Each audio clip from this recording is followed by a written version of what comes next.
ನಮಸ್ಕಾರ. ಸುಮಾರು ದಿನಗಳಿಂದ ಅನಾರೋಗ್ಯದಿಂದ ಹೇಗೋ ದಿನ ದೂಡುತ್ತಿದ್ದ ಪತಿ ಅವಿನಾಶ್ ಮಾರನೇ ಬೆಳಿಗ್ಗೆ 8 ಗಂಟೆ ಆದರೂ ಎಚ್ಚರಗೊಳ್ಳದಿದ್ದಾಗ ಶಾರ್ವರಿ ನಿಜಕ್ಕೂ ಬೆಚ್ಚಿಬಿದ್ದಳು. ಅವಳು ಬಂದು ಅವನನ್ನು ಎಬ್ಬಿಸಲು ಯತ್ನಿಸುತ್ತಾ ಆನೆ ಮುಟ್ಟಿ ನೋಡಿದಳು. ಇಂದು ಅದು ಕೆಂಡದಂತೆ ಸುಡುತ್ತಿತ್ತು. 3-4 ದಿನಗಳಿಂದ ಅವನು ಸತತ ಕೆಮ್ಮುತ್ತಿದ್ದ.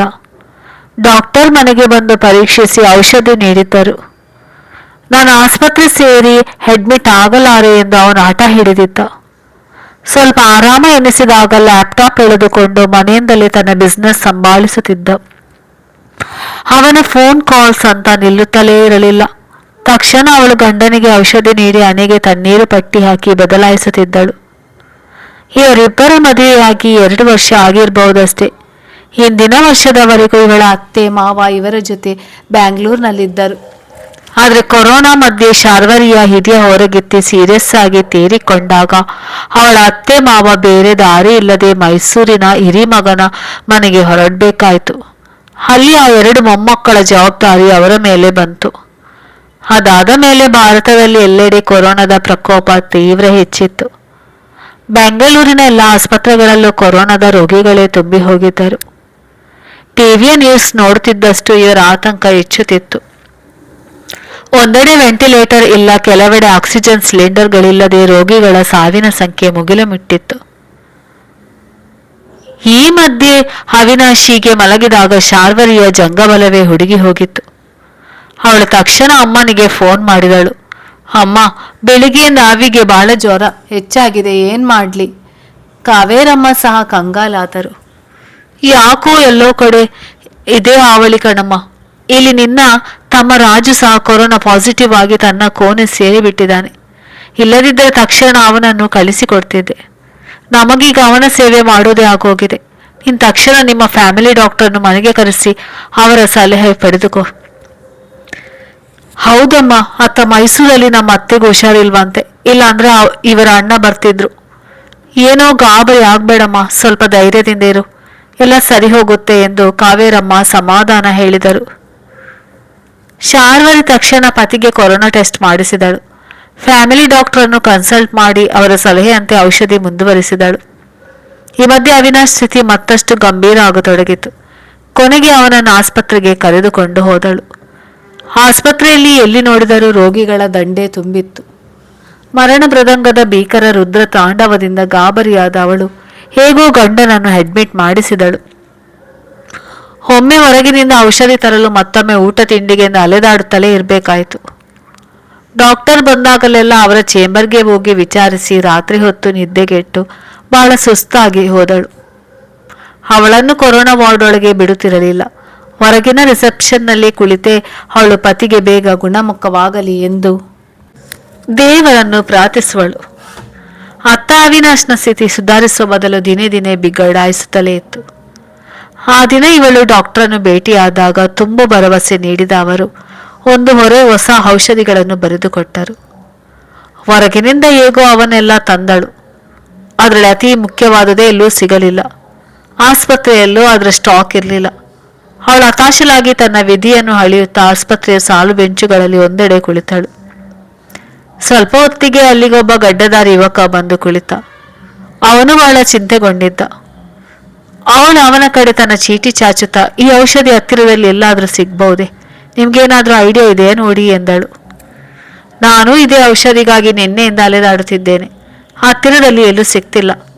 ನನ್ನ ಫ್ರೆಂಡ್ ಒಬ್ಬ ದೂರದ ವೈಟ್ ಫೀಲ್ಡ್ನಲ್ಲಿ ತನ್ನ ಮೆಡಿಕಲ್ ಸ್ಟೋರ್ನಲ್ಲಿ ಇದು ಲಭ್ಯ ಎಂದು ಹೇಳಿದ.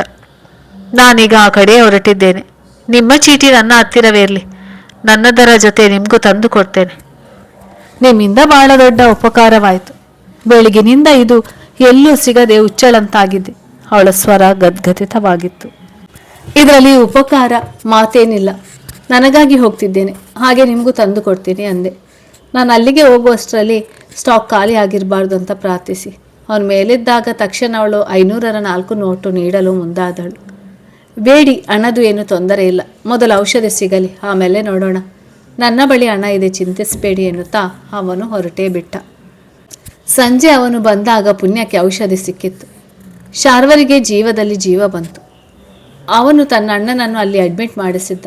ಹೀಗೆ ಇಬ್ಬರಲ್ಲಿ ಪರಿಚಯ ಬೆಳೆದು ಆಗಾಗ ಅಲ್ಲೇ ಭೇಟಿಯಾಗಿ ಕಾಫಿಗೆ ಹೋಗಿ ಬರುತ್ತಿದ್ದರು. ಇಬ್ಬರದು ಒಂದೇ ಸಂಕಟ ಆಗಿತ್ತು.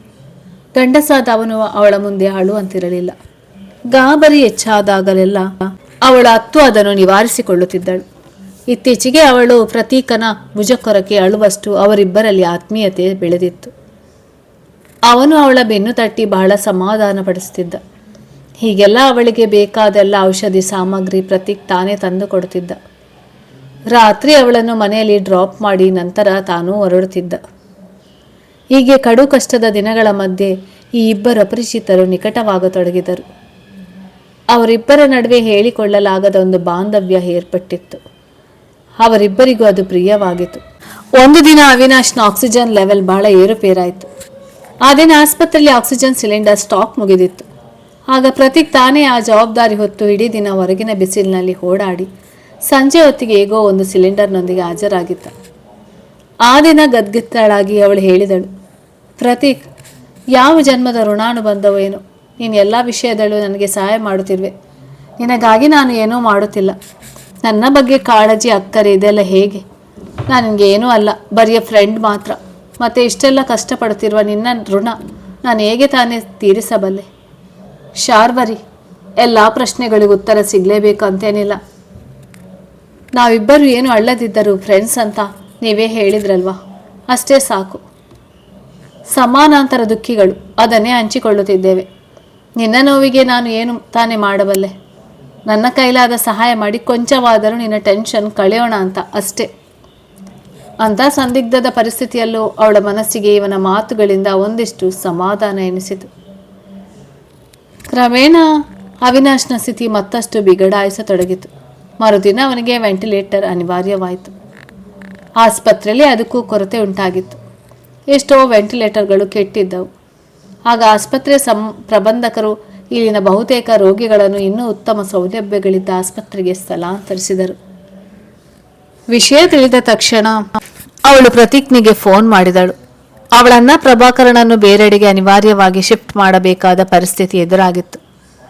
ನೀನು ಚಿಂತಿಸಬೇಡ ಶಾರ್ವರಿ, ನನ್ನ ಅಣ್ಣನನ್ನು ಶಿಫ್ಟ್ ಮಾಡಿದ ಕಡೆ ನಿನ್ನ ಪತಿಯನ್ನು ಶಿಫ್ಟ್ ಮಾಡಬೇಕೆಂದು ಸೀನಿಯರ್ ಡೀನ್ ಬಳಿ ಮಾತನಾಡುತ್ತೇನೆ. ಇಲ್ಲಿಗಿಂತ ಅಲ್ಲಿ ಸಿಲಿಂಡರ್ಸ್ ಮತ್ತು ವೆಂಟಿಲೇಟರ್ಸ್ ಸೌಲಭ್ಯ ಚೆನ್ನಾಗಿದೆಯಂತೆ. ಇವಳಿಗೆ ಧೈರ್ಯ ತುಂಬಿದ ಪ್ರತೀಕ್ ಹೇಳಿದಂತೆ ಹಿರಿಯ ವೈದ್ಯರ ಅನುಮತಿ ದೊರಕಿಸಿಕೊಂಡು ಇಬ್ಬರನ್ನು ಶಿಫ್ಟ್ ಮಾಡಿಸುವ ಎಲ್ಲ ಪ್ರಯತ್ನ ಕೈಗೊಂಡ. ಅಂದು ಸಂಜೆ ಹೊತ್ತಿಗೆ ಇಬ್ಬರು ರೋಗಿಗಳು ಹೊಸ ಆಸ್ಪತ್ರೆಯಲ್ಲಿ ಸೆಟಲ್ ಆಗಿದ್ದರು. ನಿಜ ಹೇಳ್ತೀನಿ ಪ್ರತೀಕ್, ನೀನು ಇಲ್ಲದಿದ್ದರೆ ನನಗೆ ಇಷ್ಟು ಹೊತ್ತಿಗೆ ಹುಚ್ಚು ಹಿಡಿಯುತ್ತಿತ್ತು. ನಾನು ಅಲ್ಲದಿದ್ದರೆ ಯಾರೋ ಒಬ್ಬರು ಸಹಾಯ ಮಾಡೇ ಮಾಡ್ತಿದ್ರು ಬಿಡು. ಈ ಕಾಲದಲ್ಲೂ ಮಾನವೀಯತೆ ಸಂಪೂರ್ಣ ಬತ್ತಿಲ್ಲ ಎಂದೇ ಹೇಳುತ್ತೇನೆ. ಆಗಲ್ಲ ಪ್ರತೀಕ್, ನನ್ನ ಪರಿಚಿತರು ಫ್ರೆಂಡ್ಸ್ ಎಲ್ಲರನ್ನು ಗಮನಿಸಿದ್ದೇನೆ. ಅವರವರ ಲೋಕದಲ್ಲಿ ಮಗ್ನರಾಗಿರುತ್ತಾರೆ. ಯಾರನ್ನು ನಾವು ಆಕ್ಷೇಪಿಸುವಾಗಿಲ್ಲ. ಆದರೆ ನೀನಂತೂ ನನ್ನ ಪಾಲಿನ ಗಾಡ್ ಫಾದರ್ ಆಗಿದ್ದಿ ಎಂದು ಅವನಿಗೆ ಕೈ ಮುಗಿದಳು. 3 ವಾರಗಳಿಂದ ಅಪರಿಚಿತರಾಗಿದ್ದ ಅವರು ಈಗ ಬಹಳ ಹತ್ತಿರದ ನಂಟಿನವರಾಗಿದ್ದರು. ಅವನ ಸಹಾಯವಿಲ್ಲದೆ ಅವಳು ಒಂದು ಹೆಜ್ಜೆ ಮುಂದಿಡುವಂತಿರಲಿಲ್ಲ. ಅವನೂ ಇಲ್ಲದೆ ಅವಳು ಮುಂದೆ ಏನು ಮಾಡುತ್ತಾಳೋ ಏನೋ.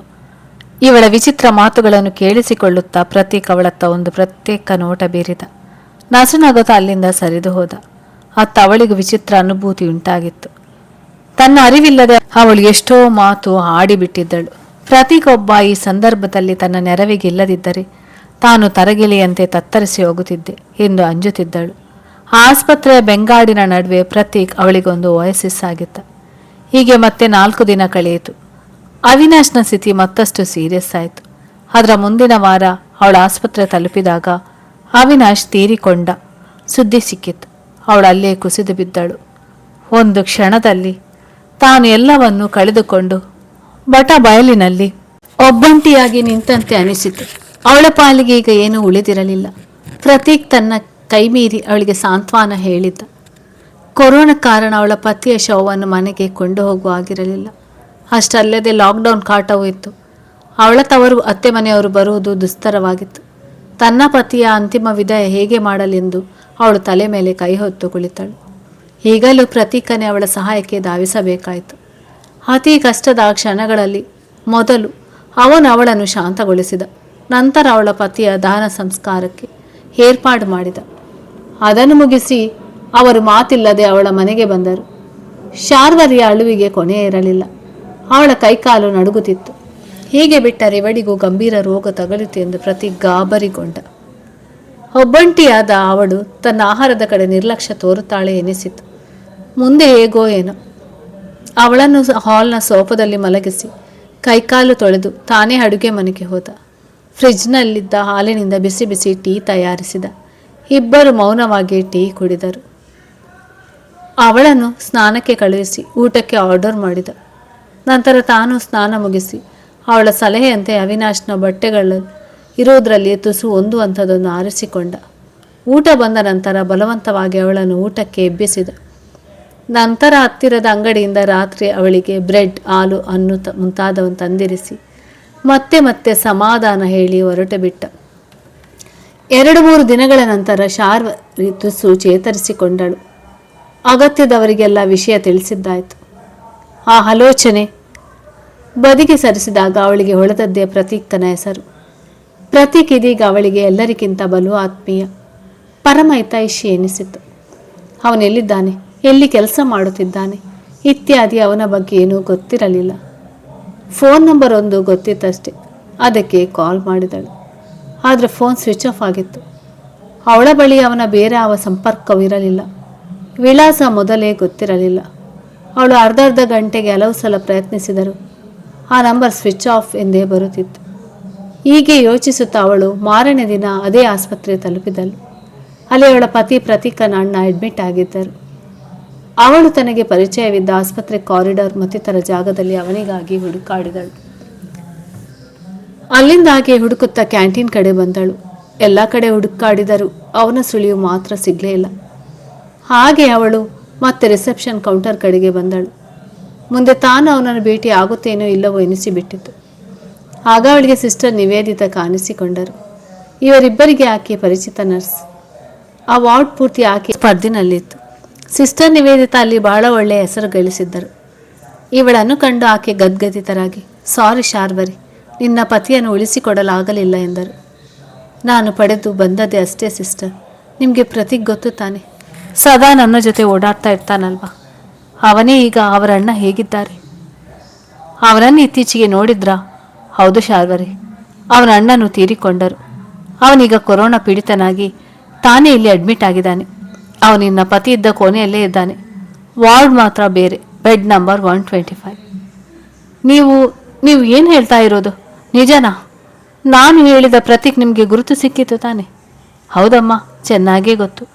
ಇಲ್ಲಿಯೂ ನಾನೇ ಅವನನ್ನು ಗಮನಿಸಿಕೊಳ್ಳುತ್ತಿದ್ದೇನೆ. ನಿಮಗೆ ಅವನು ಬಹಳ ಸಹಾಯ ಮಾಡುತ್ತಿದ್ದನಲ್ಲವೇ? ಅದೇ ಪ್ರತೀಕ್. ಆದರೆ ಈಗ ಅವನಿಗೆ ಸಹಾಯ ಮಾಡುವವರಿಲ್ಲ, ಒಬ್ಬಂಟಿಯಾಗಿ ಹೋಗಿದ್ದಾನೆ. ಅಯ್ಯೋ, ನಾನಿದ್ದೀನಲ್ಲ ಸಿಸ್ಟರ್, ನನ್ನಿಂದ ಏನೇ ಸಹಾಯ ಬೇಕಾದರೂ ಕೂಡಲೇ ಕರೆಯಿರಿ. ನನ್ನನ್ನೀಗ ಅವನ ವಾರ್ಡ್ ಬಳಿ ಬಿಡಲಾರರು ಅಲ್ವೇ? ಅವನ ಅಟೆಂಡೆಂಟ್ ನಾನು ಎಂದು ಈಗಾಗಲೇ ರಿಸೆಪ್ಷನಲ್ಲಿ ಹೇಳಿ ಕಾರ್ಡ್ ಮಾಡಿಸ್ತೇನೆ ಎಂದು ಬಿಕ್ಕಳಿಸಿದರು. ಸರಿ ಕಣಮ್ಮ, ನೀನು ಅಳಬೇಡ. ನಾನು ಈಗಲೇ ಒಳಗೆ ಹೋಗಿ ಅವನಿಗೆ ವಿಷಯ ತಿಳಿಸ್ತೇನೆ. ತನಗೆ ಯಾರೂ ಇಲ್ಲ ಎಂದು ಕೊರಗುತ್ತಿದ್ದ. ಅವನಿಗೀಗ ನೀನು ದೇವತೆಯಂತೆ ಬಂದಿದ್ಯಾ ಎಂದು ಸಿಸ್ಟರ್ ನಿವೇದಿತಾ ಹೊಳ ನಡೆದರು. ಅದಾದ ಮೇಲೆ ಶಾರ್ವರಿ ಪ್ರತೀಕನ ಸೇವೆಗೆ ಟೊಂಕ ಕಟ್ಟಿ ನಿಂತಳು. ಅವನಿಗಾಗಿ ಮನೆಯಲ್ಲೇ ತಯಾರಿಸಿದ ಕಾಫಿ, ತಿಂಡಿ, ಊಟ, ಹಣ್ಣು, ಡಾಕ್ಟರ್ ಕಾಲಕ್ಕೆ ಹೇಳುತ್ತಿದ್ದ ಔಷಧಿ ಇತ್ಯಾದಿ ಎಲ್ಲವನ್ನು ಒದಗಿಸುತ್ತಿದ್ದಳು. ಪ್ರತೀಕನ ಪ್ರತಿ ಜವಾಬ್ದಾರಿಯನ್ನು ತಾನೇ ಹೊತ್ತಳು. ಡಾಕ್ಟರ್ ಬಿಡುವಾಗಿ ಸಿಕ್ಕಿದಾಗಲೆಲ್ಲ ಪ್ರತೀಕನ ಆರೋಗ್ಯದ ಬಗ್ಗೆ ಕಳಕಳಿಯಿಂದ ವಿಚಾರಿಸುತ್ತಿದ್ದಳು. ಬಲು ಉತ್ಸಾಹದಿಂದ ವೈದ್ಯರ ಸಲಹೆ ಪಾಲಿಸುತ್ತಿದ್ದಳು. ಈ ಮಧ್ಯೆ ಪ್ರತೀಕನ ಆರೋಗ್ಯ ಬಿಗಡಾಯಿಸಿ ಅವನನ್ನು ICU ವಾರ್ಡ್ಗೆ ಶಿಫ್ಟ್ ಮಾಡಿದರು. ಅದಕ್ಕಾಗಿ ಆಸ್ಪತ್ರೆ ಮ್ಯಾನೇಜ್ಮೆಂಟ್ನವರು ಫಾರ್ಮಾಲಿಟೀಸ್ಗಾಗಿ ಅವಳ ಮುಂದೆ ಒಂದು ಫಾರ್ಮ್ ಇಟ್ಟು ತುಂಬಿಸಲು ಹೇಳಿದರು. ರೋಗಿ ಜೊತೆ ಸಂಬಂಧ ಎಂದಿದ್ದ ಕಡೆ ತುಸು ಯೋಚಿಸಿ ಪತ್ನಿ ಎಂದು ಬರೆದೇ ಬಿಟ್ಟಳು. ತಾನು ಮಾಡಿದ್ದ ಸರಿಯೇ ಎಂದು ವಿಮರ್ಶಿಸಿಕೊಂಡಾಗ ಇದಕ್ಕಿಂತ ಬೇರೆ ಹೇಗೆ ಬರೆದರೂ ಅದು ಸರಿ ಹೋಗದು ಎಂದೇ ಅವಳ ಅಂತರಾತ್ಮ ನುಡಿಯಿತು. ಅದನ್ನು ಸಂಬಂಧಿಸಿದ ವೈದ್ಯರಿಗೆ ನೀಡಿ ಅವರ ನಿರೀಕ್ಷೆಯಲ್ಲಿ ಅವಳು ಕಾಯತೊಡಗಿದಳು. 2-3 ದಿನಗಳ ಕಾಲ ICUನಲ್ಲಿ ಚಿಕಿತ್ಸೆ ಪಡೆದ ಪ್ರತೀಕನ ಆರೋಗ್ಯ ಸಾಕಷ್ಟು ಸುಧಾರಿಸಿತ್ತು. ಹಾಗಾಗಿ ಅವನನ್ನು ಮತ್ತೆ ನಾರ್ಮಲ್ ಕೋವಿಡ್ ವಾರ್ಡ್ಗೆ ವರ್ಗಾಯಿಸಿದರು. ಅದಾಗಿ 2 ವಾರಕ್ಕೆ ಅವನ ಆರೋಗ್ಯದಲ್ಲಿ ಸಂಪೂರ್ಣ ಚೇತರಿಕೆ ಕಾಣಿಸಿಕೊಂಡು ರಿಪೋರ್ಟ್ ನೆಗೆಟಿವ್ ಬಂದಾಗ ಆಸ್ಪತ್ರೆಯಿಂದ ಡಿಸ್ಚಾರ್ಜ್ ಮಾಡಲಾಯಿತು. ಅಷ್ಟು ದಿನಗಳ ಕಾಲ ಶಾರ್ವರಿ ತನ್ನ ಅನ್ನ ಆಹಾರ ವಿಶ್ರಾಂತಿ ನಿದ್ದೆಗಳ ಚಿಂತೆ ಮರೆತು ಸತತ ಅವನ ಸೇವೆಗೆ ತೊಡಗಿದಳು. ಡಿಸ್ಚಾರ್ಜ್ ದಿನ ಅವಳು ಭಾಳ ಖುಷಿಯಲ್ಲಿದ್ದಳು. ಅವಳು ತನ್ನ ಮನೆಗೆ ಪ್ರತೀಕ್ನನ್ನು ಕರೆದುಕೊಂಡು ಹೋಗಲೆಂದು ಕ್ಯಾಬ್ ಬುಕ್ ಮಾಡಿದಳು. ಅವರು ಸೀದಾ ಅಲ್ಲಿಂದ ಅವಳ ಮನೆಗೆ ಹೊರಟರು. ಪ್ರತೀಕನಿಗೆ ತುಸು ಸಂಕೋಚವೆನಿಸಿತು. ತನ್ನ ಮನೆಗೆ ಹೋಗೋಣ ಎಂದು ಆಗ್ರಹಪಡಿಸಿದ. ಅವನ ಮೂಡ್ ಸರಿಪಡಿಸಲೆಂದು ಅವಳು ತುಸು ಕೀಟಲಿಯ ಧ್ವನಿಯಲ್ಲಿ, ಆಸ್ಪತ್ರೆ ಅಡ್ಮಿಟ್ ಫಾರ್ಮಲ್ಲಿ ಒಂದು ಕಡೆ ನಾನು ನಿನ್ನ ಪತ್ನಿ ಎಂದು ಬರೆದು ಸೈನ್ ಮಾಡಿ ಕೊಟ್ಟಿದ್ದೇನೆ. ಹೀಗಾಗಿ ಇನ್ನು ಮುಂದೆ ನಿನ್ನ ಮನೆ ಬೇರೆ ಬೇರೆ ಅಲ್ಲ, ಒಂದೇ ಎಂದಳು. ಆದರೆ ಶಾರ್ವರಿ, ಜನ ಏನಂತಾರೋ ಏನೋ. ಯಾವ ಜನ? ಅವರು ಅನ್ನೋದನ್ನು ಕೇಳಿಸಿಕೊಳ್ಳೋರು ಯಾರು? ನಮ್ಮ ಕಷ್ಟ ಸುಖಕ್ಕೆ ಯಾರು ಒದಗುತ್ತಾರೋ ಅವರು ನಮ್ಮವರೇ ಹೊರತು ಯಾರೋ ಆಡಿಕೊಳ್ಳುವ ಜನರಲ್ಲ ಪ್ರತೀಕ್. ನಾನು ಕಡು ಕಷ್ಟದಲ್ಲಿದ್ದಾಗ ಈ ಆಡಿಕೊಳ್ಳುವ ಜನ ನನ್ನ ಸಹಾಯಕ್ಕೆ ಬಂದರೆ ಅಥವಾ ನಿನ್ನ ಸಹಾಯಕ್ಕೆ ಬಂದರೆ, ಆ ಸಮಯದಲ್ಲಿ ಪರಸ್ಪರ ನನಗೆ ನೀನು, ನಿನಗೆ ನಾನು ಎಂದು ಮಾತ್ರವೇ ಈ ಪ್ರಪಂಚವಾಗಿತ್ತು. ಮೊದಲು ನೀನು ಸಂಪೂರ್ಣವಾಗಿ ಗುಣಮುಖನಾಗಿ ಸದೃಢನಾಗು. ಮುಂದಿನ ಆಲೋಚನೆ ಆಮೇಲೆ ಮಾಡೋಣ ಎಂದು ತನ್ನ ದೃಢ ನಿರ್ಧಾರವನ್ನು ತಿಳಿಸಿದಳು. ಮುಂದಿನ 2 ವಾರ ಪ್ರತಿ ಕಟ್ಟುನಿಟ್ಟಾಗಿ ವಿಶ್ರಾಂತಿ ತೆಗೆದುಕೊಳ್ಳುವಂತೆ ಶಾರ್ವರಿ ಅವನಿಗೆ ಆರೈಕೆ ಮಾಡಿದಳು. ಮನಸ್ಸಿನ ನೆಮ್ಮದಿ, ಕಾಲ ಕಾಲಕ್ಕೆ ಔಷಧಿ, ಹಣ್ಣು ಹಂಪಲು, ಪೌಷ್ಟಿಕ ಆಹಾರದಿಂದ ಪ್ರತೀಕ್ ಇದೀಗ ಮೊದಲಿನಂತೆ ಕಳೆ ಕೂಡಿಕೊಂಡು ಆರೋಗ್ಯವಂತನಾದ. ಅದು ಅವಳದೇ ಸ್ವಂತ ಮನೆ. ಅವಿನಾಶ್ ಆ ಮನೆ ಕೊಂಡಾಗಲೇ ಅವಳ ಹೆಸರಿನಲ್ಲಿ ಮಾಡಿಸಿದ್ದ. ಅವಳ ಅತ್ತೆ ಮನೆಯವರೀಗ ಮೈಸೂರಿನ ಹಿರಿಮಗನ ಜೊತೆ ಇದ್ದುದರಿಂದ ಅವರಿಗೆ ಇವಳ ಮರು ವಿವಾಹದ ಬಗ್ಗೆ ಆಕ್ಷೇಪ ಇರಲಿಲ್ಲ. ಅಂದು ಸಂಜೆ ಶಾರ್ವರಿ ಪ್ರತೀಕನ ಜೊತೆ ಕಾಫಿ ತಿಂಡಿ ಸೇವಿಸ್ತಾ ಹೇಳಿದಳು, ಅಂದು ನಾನು ಫಾರ್ಮಲ್ಲಿ ಸಹಿ ಮಾಡಿದಂತೆ ಮುಂದೆ ನಮ್ಮ ಭವಿಷ್ಯದಲ್ಲಿ ನಾವೇಕೆ ಇರಬಾರ್ದು? ನೀನಲ್ಲದೆ ನನಗೆ ಮತ್ತಾರು ಸಂಗಾತಿ ಆಗಲು ಸಾಧ್ಯ? ನನ್ನನ್ನು ನಿನ್ನ ಬಾಳ ಸಂಗಾತಿಯಾಗಿ ಸ್ವೀಕರಿಸಲು ನಿನಗೆ ಒಪ್ಪಿಗೆ ಇದೆ ತಾನೆ? ಈ ಮಾತನ್ನು ಬಾಯ್ಬಿಟ್ಟು ಕೇಳಬೇಕೆ? ಪ್ರತೀಕ್ ಅವಳನ್ನು ತನ್ನ ಎದೆಗಾನಿಸಿಕೊಂಡಾಗ ಅವಳ ಕಂಗಳು ಆನಂದ ಶ್ರು ಮಿಡಿದವು.